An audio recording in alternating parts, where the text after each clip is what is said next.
perte. Pour le groupe radical, républicain, démocrate et progressiste, Jacques Rabat. Monsieur le ministre, Madame la Présidente, le plan de soutien aux agriculteurs annoncé en septembre après les mauvaises récoltes prévoit plusieurs mesures. Année blanche avec le report au 31 décembre, aménagement de remboursement de prêts, etc. La principale mesure, c'est le cautionnement à hauteur de 50% par l'État des prêts via BPI France.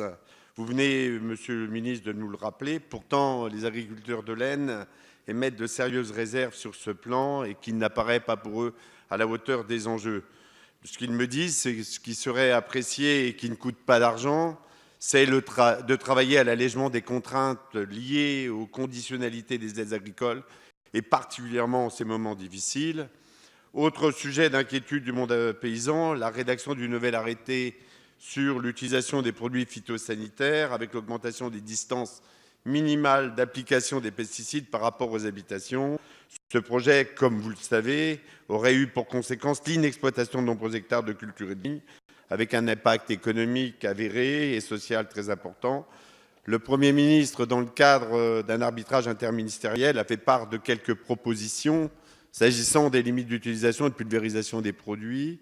Il a également indiqué que si des mesures consensuelles se dégageaient et permettaient d'intégrer de nouvelles précautions pour atteindre une meilleure protection des exploitants agricoles, de leurs ouvriers, mais aussi des riverains, grâce à l'amélioration du matériel d'épandage, le recours à des produits de substitution moins nocifs évidemment, ou encore des protections sous forme de haies.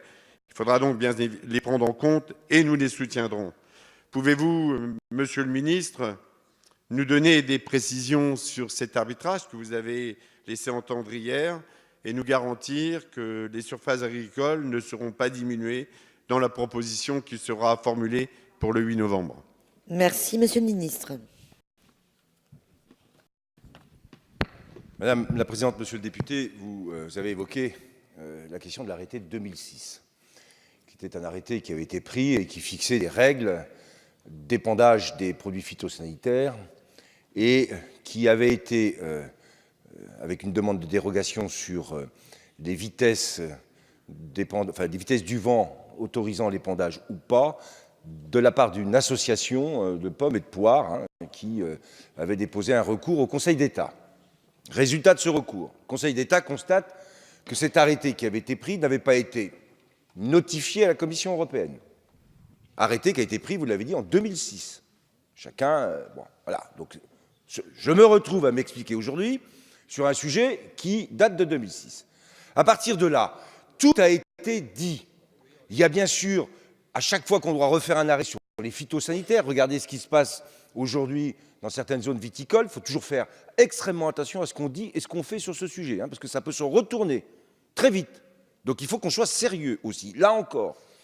Donc il y a eu des discussions avec le ministère de l'Environnement, le ministère de la Santé, bien sûr, puisqu'on est sur les phytosanitaires, et il y a eu des premiers papiers ou des premières discussions avec des ministères qui faisaient état, effectivement, de tout un tas de règles qui prenaient en compte les cours d'eau, les ruisseaux, les fossés, les haies, les habitations, et puis avec des bandes de protection, ce qui n'était pas complètement illogique. Du coup, ça, c'est sorti, je ne sais pas comment, même le ministre de l'Agriculture, qui n'était pas au courant des calculs qui étaient faits, je me suis retrouvé à l'Assemblée nationale en me disant « Mais qu'est-ce que vous êtes en train de faire? Vous êtes en train de supprimer des milliers d'hectares. » Qu'est-ce qui a été arbitré après discussion? Et c'est normal qu'il y ait des discussions. C'est normal qu'on ait des évaluations. Le Premier ministre a arbitré, on reconduira et on le notifiera cette fois-ci, l'arrêté de 2006, mais je le dis, par rapport aux enjeux des phytosanitaires, les protections et Thierry Benoît et d'autres, sur la LAF, qu'on a eu ensemble, les arrêtés préfectoraux, je renverrai une note au préfet. Il n'y a que 20 arrêtés préfectoraux qui ont été pris pour les zones de protection sur les zones d'habitation sensibles. Il faut que tout ça soit mis au clair. Parce qu'on ne peut pas, nous non plus, je vous le dis, parce qu'un jour, on aura les uns comme les autres, quelquefois, à en rendre compte, avoir là aussi du sérieux. On doit donner aux agriculteurs la possibilité de pouvoir épandre et traiter de manière simple, et en même temps, il faut qu'on protège nos concitoyens. Donc l'arrêté de 2006 est reconduit. Nous en avons terminé avec les questions.